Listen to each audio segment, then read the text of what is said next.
समस्तीपुर शहर के मोहनपुर रोड स्थित रिलायंस ज्वेलरी शोरूम में 6.5 करोड़ के गोल्ड डायमंड ज्वेलरी डकैती करने वाले अपराधियों का नेटवर्क कलकत्ता व पश्चिम बंगाल से जुड़ा है। बुधवार को स्थानीय पुलिस ने सीमावर्ती वैशाली जिला के सदर थाना के चकबलधारी निवासी ब्रजू पासवान के पुत्र मोस्ट वांटेड बीरू पासवान को अवैध हथियार के साथ गिरफ्तार किया है। पूछताछ में उसने पिछले 28 फरवरी को मोहनपुर स्थित रिलायंस ज्वेलरी शोरूम में हुई डकैती का राज खोला है। उसने पुलिस को अपराधियों की पहचान व गिरोह के बारे में कई अहम जानकारी दी है। बताया गया है कि रिलायंस ज्वेलरी में डकैती की साजिश कलकत्ता जेल से रची गई थी। इसमें बीरू के अलावा उसी के गांव का छोटू पासवान, करमवीर व अन्य शामिल थे। डाका डालने वाले गिरोह में कुल 13 बदमाश शामिल थे।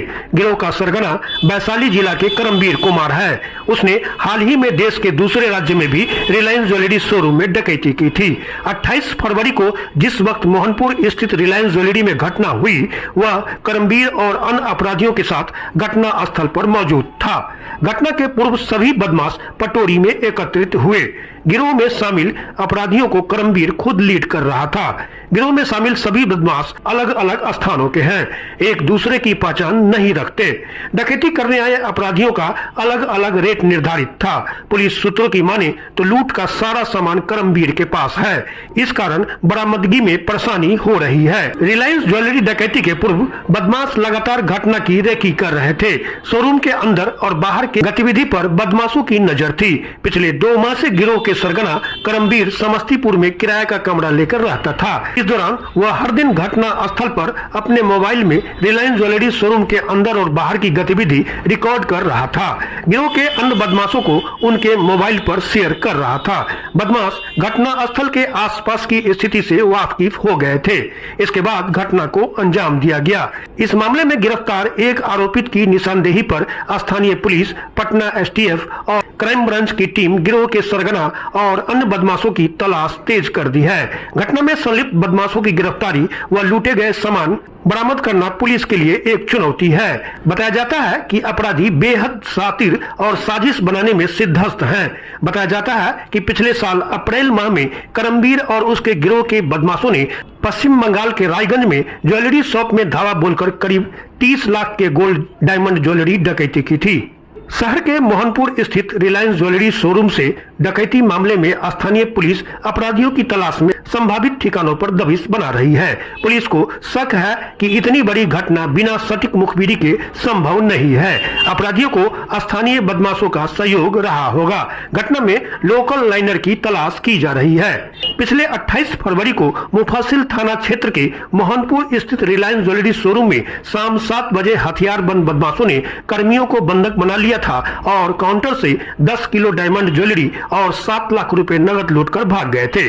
लूटे गए सामान की कीमत करीब 6.5 करोड़ रुपए बताए गए हैं। पुलिस मुख्यालय से पटना एसटीएफ व क्राइम ब्रांच को जांच की जिम्मेदारी दी गई है।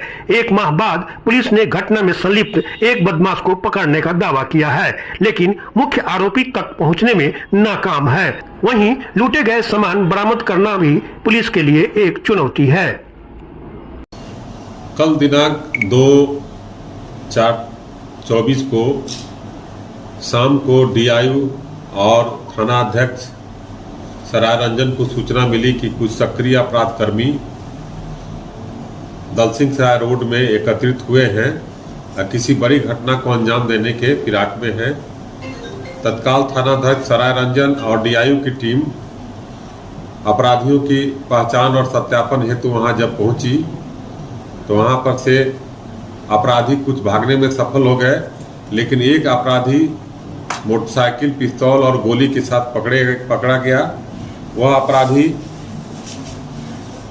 बीरू पासवान, पिता बिरजू पासवान, गांव चकबलधारी सदर और वैशाली का रहने वाला था।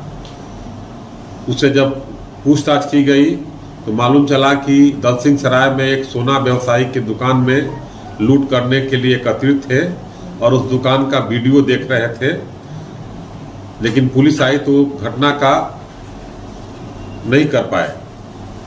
इसी क्रम में जब उनसे विशेष रूप से पूछताछ की गई तो अपने साथियों का नाम बताए और एक कांड का उद्भेदन किए।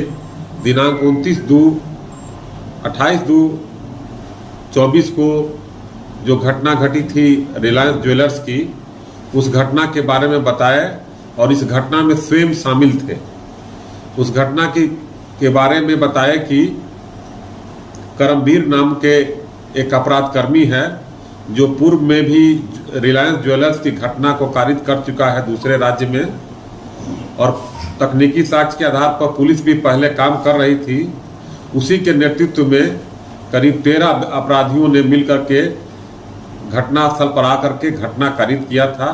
ये 5 मोटरसाइकिल से आए थे, जिसमें से कुछ की पहचान हो गई है। नामजद जो अंदर में घुसे थे सबके बारे में बताए हैं। यह रिलायंस ज्वेलर्स वाला जो घटना थी एक पेशेवर अपराध कर्मियों के द्वारा की गई थी और उसका रेकी बहुत पहले की गई थी, और इसका घटना को अंजाम देने के जो मुख्य सरगना है वो जेल में है और वहीं से घटना करने का माध्यम बना। ये लोग सभी शाम को करीब 5-6 बजे के आसपास ये लोग जुटे थे पटोरी के पास, और वहां से एकत्रित होकर के ये मोटरसाइकिल से आकर के रिलायंस ज्वेलर्स का घटना किए। इसमें इसकी क्या भूमिका थी? ये घटना में खुद शामिल थे और पीओ पर आए थे। तकनीकी साक्ष्य भी पुष्टि हुई है, और जब इनका स्वीकारोक्ति बयान का सत्यापन कराया गया तो ये जैसे जैसे घटना हुई थी उसके घटना को बताए, और साथ ही जो अपराधी अंदर गए थे उनकी भी पहचान इन्होंने की। वहाँ भी पुलिस के द्वारा छापामारी की गई और वहाँ से जो सीसीटीवी फुटेज मिला था और जब अपराधी के घर पर छापामारी की गई तो वो वही व्यक्ति थे जो सीसीटीवी में अपराध करते हुए दिखाई दिए हैं।